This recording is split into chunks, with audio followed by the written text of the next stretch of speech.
नमस्कार दोस्तों, आरकेएस जी के चैनल में आपका स्वागत है, जो ज्ञान दृष्टि कोचिंग सेंटर छतरपुर की तरफ से चलाया जा रहा है। यदि आप नए व्यूअर हैं तो चैनल को सब्सक्राइब कर लें और उसके बगल में बेल आइकन को प्रेस कर लें, क्योंकि जैसे ही मैं नए वीडियो अपलोड्स करूंगा उसकी नोटिफिकेशन आपके पास पहुंच जाएगी और आप कोई भी वीडियो मिस नहीं करेंगे। यदि वीडियो अच्छा लगे तो लाइक कर दें और अपने दोस्तों को शेयर कर दें। यदि आप कोई सुझाव भी देना चाहते हैं तो कमेंट बॉक्स में सुझाव भी दे सकते हैं, और यदि व्हाट्सएप नंबर से जुड़ना चाहते हैं तो स्क्रीन पर आपको व्हाट्सएप नंबर दिख रहा होगा, व्हाट्सएप नंबर से भी जुड़ सकते हैं। तो आज हम पढ़ेंगे पार्ट 2 में, पार्ट 2 नहीं 3 होगा, पार्ट 2 कल हो चुका, पहले हो चुका है। तो पार्ट 3 में आज पढ़ेंगे ह्यूरिस्टिक यानी अन्वेषण विधि और प्रयोगशाला विधि। तो शुरू करते हैं। ह्यूरिस्टिक या अन्वेषण विधि क्या है? तो ह्यूरिस्टिक या अन्वेषण विधि, इसकी खोज आर्मस्ट्रॉन्ग ने 19वीं शताब्दी में वैज्ञानिक विषयों को पढ़ाने के लिए किया गया था। यानी वैज्ञानिक विषयों को पढ़ाने के लिए इस विधि को यूज किया गया था, लेकिन कहें बाद में इसका यूज अन्य विषयों में भी होने लगा है। अगला कह रहा है कि ह्यूरिस्टिक शब्द यूनानी भाषा के यूरोस्को से लिया गया है। किससे लिया गया है? यूरोस्को। क्वेश्चन में आ जाता है यूरोस्को शब्द कहां से लिया गया है? तो यूनानी भाषा से, जिसका अर्थ है मैं स्वयं खोज सकता हूं। तो क्वेश्चन जी ध्यान दें कि जो फैक्ट दिए गए हैं ये डायरेक्ट टू डायरेक्ट पेपर में आ जाते हैं कि कौन सी विधि से क्या लिया गया। तो ह्यूरिस्टिक विधि में मैं स्वयं खोज सकता हूं, इसकी ओर जी ध्यान दें। मतलब जो ह्यूरिस्टिक विधि जो है इस पर बल देती है कि मैं स्वयं खोज सकता हूं, यानी इसमें बच्चा स्वयं सक्रिय रहता है, वो स्वयं जो कुछ भी करता है वो स्वयं करता है। यानी मार्गदर्शन इसको देने वाला वैसे कोई नहीं होता है, स्वयं अपने प्रश्नों को ढूंढता है, उसके उत्तरों को भी स्वयं ढूंढता है।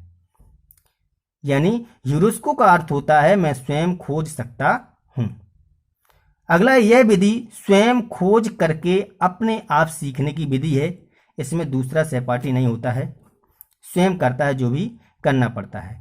इससे एक विधि ना कहकर इसे शिक्षण की प्रवृत्ति कहना अधिक उचित होगा, क्योंकि बच्चे के अंदर वो हुनर होता है, वो एटीट्यूड होता है कि हाँ मैं ये कर सकता हूं। यानी इसमें स्वयं खोज करने के लिए वो अपने आप प्रेरित होता है।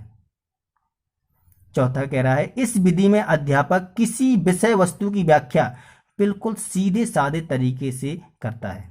यानी इसमें क्या होता है, यदि अध्यापक को बताना पड़ता है, कुछ भी चीज बताना है यदि, तो वो सीधे बताएगा कि उसको समझ में आना चाहिए।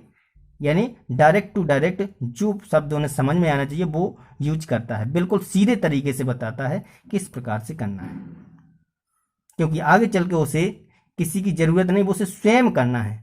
खोज उसे क्या करना है? स्वयं करना है। इसलिए उसे अगर पहले एडवाइस भी दी जाएगी तो जो अध्यापक है वो सीधे साधे तरीके से बताएगा। आगे जो है, इस विधि में प्रश्नों द्वारा छात्रों को स्वयं खोजने हेतु बाध्य किया जाता है। यानी अध्यापक कुछ इस प्रकार के क्वेश्चन करेंगे जिससे कि बच्चा स्वयं खोजने के लिए उसमें प्रेरित हो जाए, यानी स्वयं खोजने लगे। इस प्रकार के उसमें क्वेश्चन किए जाते हैं। इसमें छात्र सक्रिय होकर कार्य करते हैं, केवल निष्क्रिय श्रोता बनकर नहीं। तो इसमें छात्र को सक्रिय होकर स्वयं कार्य करना पड़ता है। मार्गदर्शन देने वाला इसमें वैसे कोई नहीं होता है, स्वयं अपने मन से ही कार्य करता है। अगला, वह किसी की सहायता के बिना ही समस्याओं को हल करता है। यहां पे देखो बात स्पष्ट हो गई है कि सहायता किसी की नहीं मिलेगी, किसी की सहायता के बिना ही समस्याओं को हल करता है। इसके लिए उसको क्या होना चाहिए? वांछित वातावरण और योग्य शिक्षक एवं विशिष्ट विद्यालय होना आवश्यक है। तभी तो समस्या, क्योंकि उसे किसी की सहायता के बिना ही समस्याओं को हल करना है। इसके लिए उसको वातावरण वांछित मिलना चाहिए, जैसा होना चाहिए, और योग्य शिक्षक भी रहे हों, तब तो वो इस स्थिति तक पहुंचा होगा कि स्वयं खोज करने लगेगा। एवं विशिष्ट विद्यालय होना आवश्यक, यानी उसे सारी सुविधाएं मिल जाना चाहिए, तब तो वो यानी किसी कोई कुछ भी चीज अगर उसे जरूरत है तो उपलब्ध हो जाना चाहिए उसे। यह विधि छात्रों को स्वयं सोचने की अवसर प्रदान करती है, बिल्कुल करती है, क्योंकि ह्यूरिस्टिक या अन्वेषण इसी यही खोज है, खोज विधि भी है, तो वो स्वयं खोज कर रहा है, तो यह विधि छात्रों को स्वयं सोचने के अवसर भी प्रदान करती है। और एक वैज्ञानिक जो है बर्नार्ड ने इस विधि को स्पष्ट करते हुए यह भी कहा है कि छात्र क्या है कि छात्रों को खोजने वाले की स्थिति में ये विधि रखती है कि पहले तो खोजने के लिए ये प्रेरित करती है, फिर अपनी क्या है आधार सामग्री जो स्वयं खोजती है और अपने प्रश्नों को स्वयं पूछती है, यानी इसमें छात्र जो है प्रश्नों को स्वयं पूछता है और उसके उत्तर भी स्वयं ढूंढता है, और फिर क्या करता है जब इसके स्वयं आंसर मिलने लगते हैं उसे, तो जो आगमन की जो वैज्ञानिक विधि का प्रयोग करके जे उसके सिद्धांतों का परीक्षण करते हैं और अपने निष्कर्ष तक पहुंचते हैं। तो इसमें दूसरे की जरूरत बिल्कुल भी नहीं पड़ती है, स्वयं खोज करता है और जो आवश्यक सामग्री है उनकी भी खोज स्वयं करेगा, और जो उसमें प्रश्न आएंगे, यानी प्रश्न से मतलब है जो उसके दिमाग में जो क्वेश्चन चलेंगे कि आखिर क्या करना है कैसे करना है, तो उनके आंसर भी उसे खुद ढूंढना पड़ेगा, कोई दूसरा नहीं बताएगा। और जो हम आगमन विधि पढ़ चुके हैं, फिर इसके बाद आगमन की जो वैज्ञानिक विधि है उसका प्रयोग करके सिद्धांतों का परीक्षण और अपने निष्कर्ष तक पहुंचता है। तो ह्यूरिस्टिक अन्वेषण विधि जो है वो समझ में आ गई होगी। अब इसके कुछ गुण देख लें। गुण क्या हैं? गणित शिक्षण में यह विधि इसलिए उपयोगी है कि यह छात्र को पहले से निश्चित रूप से तथ्यों को न बताकर उसे उसकी ओर अग्रसर करती है, यानी प्रेरित करती है ये विधि कि इस तरफ हमें जाना है, यानी उसका मनोबल और ज्यादा बढ़ जाए, तो तथ्यों को न बताकर उसे उसकी ओर अग्रसर करती है। दूसरा है छात्रों को स्वयं गणित कार्य करने हेतु प्रेरित करती है, तो इसमें स्वयं प्रेरित होता है, यानी स्वयं गणित करेगा तो उसका मन भी अच्छा लगेगा, रुचि उसमें पैदा होती है और उसमें स्वतंत्र अध्ययन और स्वाध्याय की आदत निर्मित होती है। तीसरा, यह छात्र को ज्ञान को खोज करने यानी ज्ञान की खोज करने की स्थिति में हमेशा रखती है, क्योंकि इसमें नए नए तरीके के क्वेश्चन बनेंगे, जैसे हम आगे करेंगे, आगे हम उन समस्याओं को ढूंढते चलेंगे तो नए नए हमारे अंदर विचार आएंगे, यानी ज्ञान की खोज करने की स्थिति में ये हमेशा रखती है। यह विधि तर्क, निर्णय, चिंतन आदि का उपयुक्त अवसर प्रदान करके बालकों के मानसिक विकास की प्रक्रिया को तेज करती है। तो ध्यान दें, इस ये विधि जो है प्रतिभाशाली बालक यानी जो होशियार बालक होंगे उच्च लेवल वाले, वो ही इस विधि का यूज कर पाते हैं, क्योंकि ऐसा करने के लिए मेंटली जो डेवलपमेंट है वो अच्छा होना चाहिए, यानी बालकों को जो मानसिक विकास की प्रक्रिया कैसी होनी चाहिए वो तेज होना चाहिए, वो ही इस ह्यूरिस्टिक विधि को कर सकते हैं, इससे कुछ भी खोज कर सकते हैं।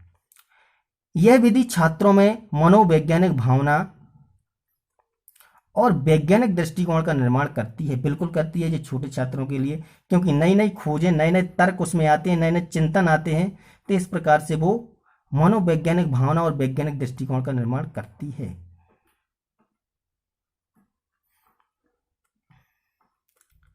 इसके बाद इसके दोष देख लें, ह्यूरिस्टिक विधि या अन्वेषण विधि के दोष। तो इसमें क्या है, यह विधि केवल असाधारण बुद्धि वाले छात्रों के लिए उपयोगी है, साधारण बुद्धि वालों के लिए नहीं। तो ये बिल्कुल सही है, क्योंकि असाधारण से मतलब जो प्रतिभाशाली बालक हैं, उच्च लेवल वाले बच्चे हैं, वो इस विधि को कर सकते हैं, साधारण बुद्धि वाले नहीं कर सकते हैं, क्योंकि इसमें किसी की सहायता की जरूरत नहीं पड़ती है, उसे स्वयं करना पड़ता है। दूसरा क्या है कि निम्न कक्षा में गणित शिक्षण में इस विधि का प्रयोग नहीं किया जा सकता है, क्योंकि निम्न कक्षा में छात्र स्वयं अन्वेषण करने के लिए समर्थ नहीं होते हैं, छोटे बच्चे खोज नहीं कर सकते हैं, वो सिर्फ खेल खेल में शिक्षा पर जोर दे सकते हैं, खेल खेल में शिक्षा ही उनके लिए अच्छा है, वो खोजें नहीं कर सकते हैं, तो निम्न कक्षा के लिए ये विधि उपयुक्त नहीं है। इसमें शिक्षक शिक्षण के समस्त वर्गों का समावेश नहीं कर पाता है, बिल्कुल नहीं कर पाता है, क्योंकि बच्चा ही इसमें सब कुछ करता है, तो कुछ तत्व उसमें छूट भी जाते हैं। गणित शिक्षण की यह विधि छात्रों को गलत नियत निष्कर्ष सिद्धांतों पर पहुंचा सकती है और वह इसमें सही गलत में अंतर भी नहीं कर पाता है। तो ये भी एक दोष है, क्योंकि इसमें शिक्षक की जरूरत तो पड़ेगी नहीं, इसमें छात्र स्वयं करता है, अकेले ही करता है। तो वो जिस निर्णय तक पहुंचता है वो अपने निर्णय को खो सकता है, वो निर्णय थोड़ा बहुत गलत भी हो तो उसे तो पता नहीं चलेगा, यानी गलत नियत निष्कर्ष सिद्धांतों पर पहुंच सकता है और इसमें सही और गलत में वो अंतर भी नहीं कर पाता है। तो इस प्रकार से ये इसका दोष भी है। तो आशा करता हूं कि ह्यूरिस्टिक विधि समझ में आ गई होगी। अच्छा, अब देखते हैं प्रयोगशाला विधि। तो दोस्तों, यदि चैनल सब्सक्राइब नहीं किया तो सब्सक्राइब कर लें, क्योंकि इसी प्रकार की लेटेस्ट वीडियो आपको अपलोड कराते रहेंगे और आप लेटेस्ट वीडियो को मिस नहीं करेंगे। तो अब पढ़ते हैं प्रयोगशाला विधि। इसमें क्या होता है, इस विधि के प्रयोग के लिए हमें एक प्रयोगशाला की जरूरत होती है जिसमें हम समस्याओं को यांत्रिक तरीकों से हल करते हैं। मतलब इसमें जो हमें उपकरण की जरूरत पड़ेगी, सामग्री जो पड़ेगी जरूरत, उनकी सहायता से ही हम प्रयोगशाला में प्रयोग करते हैं। जैसे पाइथागोरस प्रमेय को प्रयोगशाला में सिद्ध करना, तो पाइथागोरस प्रमेय को प्रयोगशाला में सिद्ध करेंगे तो उसमें विभिन्न प्रकार के यांत्रिक तरीके यूज करना पड़ेंगे। हमें हो सकता है एक स्केल लेना पड़ेगी, फिर उसके बाद छोटे छोटे सेंटीमीटर में डिवाइड करना पड़ेगा, फिर इस प्रकार से लाइनें खींचना पड़ेंगी, वर्ग कितने बने, तो इस प्रकार से हमें उसमें यांत्रिक तरीकों की जो है जरूरत पड़ेगी। तो प्रयोगशाला में जो कार्य किया जाता है उसको प्रयोगशाला विधि के अंतर्गत आएगा। इस विधि में करो और सीखो का सिद्धांत काम में आता है। ध्यान देना, प्रयोगशाला विधि में जी कोटेशन या सिद्धांत कहें पूछा जाता है कौन सा सिद्धांत, तो करो और सीखो, इस पर जोर दिया जाता है प्रयोगशाला विधि में कि करो और सीखो। तो इस विधि में करो और सीखो का सिद्धांत काम में आता है। अतः गणित एक ऐसा विषय है जो केवल पढ़कर ही नहीं सीखा जाता बल्कि करने से सीखा जाता है। इसलिए करो और सीखो का सिद्धांत काम में इसमें लिया गया है।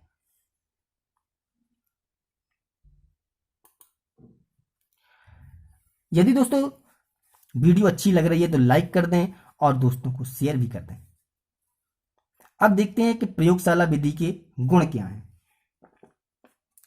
तो इसमें क्या होता है, रुचि पैदा हो जाती है, यानी ये कैसी है, रुचिकर विधि है, क्योंकि इसमें प्रयोगशाला में जाएंगे, उपकरण मिलेंगे, उपकरण की सहायता से हम करेंगे तो इसमें रुचि पैदा होगी बच्चे में। और जब हम सामने खुद कर रहे हैं तो स्थायी अधिगम का स्रोत भी ये माना जाएगा कि इसमें अधिगम जो है, सीख जो होती है वो स्थायी हो जाती है, यानी हम स्थायी रूप से सीख लेते हैं, भूलते भी बहुत कम है। तर्क क्षमता, निगमन क्षमता का विकास होता है। बिल्कुल तर्क क्षमता इसमें आ जाती है, तर्क वितर्क करने की क्षमता बिल्कुल होती है, क्योंकि बच्चा स्वयं करता है तो बिल्कुल तर्क चिंतन जैसी भावना उसमें आ जाएंगी। रचनात्मकता का विकास होता है, तो वेरी इंपॉर्टेंट पॉइंट कहें, रचनात्मकता को ही सृजनात्मकता कहते हैं। और सृजनशील बालक जो होते हैं वो बहुत प्रतिभाशाली से भी अच्छी क्वालिटी वाले माने जाते हैं। तो रचनात्मकता का विकास होता है इस विधि में। तो जी इसके हो गए गुण। अब देखते हैं कि प्रयोगशाला विधि के कुछ दोष भी हैं। दोष क्या हैं कि यह क्या है, खर्चीली विधि है, क्योंकि इसमें क्या है, बहुत सारे उपकरणों की जरूरत पड़ती है, कभी टूट जाते हैं, कुछ भी होते हैं। इस प्रकार से कहें जी कैसी है, खर्चीली विधि है। कम संख्या वाली कक्षा के लिए ही उपयोग में लाई जा सकती है। बिल्कुल, तो इसमें क्या है कि एक कक्षा में यदि 50-60 बच्चे हैं तो हम प्रयोग नहीं करवा सकते हैं एक साथ, तो हमें या तो कहें ग्रुप में डिवाइड करना पड़ेंगे, 10-10 के या 5-5 के ग्रुप में। तो इस प्रकार से इसका एक दोष माना गया कि कम संख्या वाली कक्षाओं के लिए ही उपयोग में लाई जा सकती है, एक साथ बहुत सारे बच्चे नहीं कर सकते। और छोटे उम्र के बच्चों में रुचि उत्पन्न नहीं कर पाती है, छोटे बच्चों के लिए ये विधि बिल्कुल उपयुक्त नहीं है। तो जिसके दोष हैं। यदि वीडियो अच्छा लगा है तो लाइक कर दें, शेयर कर दें। Thanks for watching.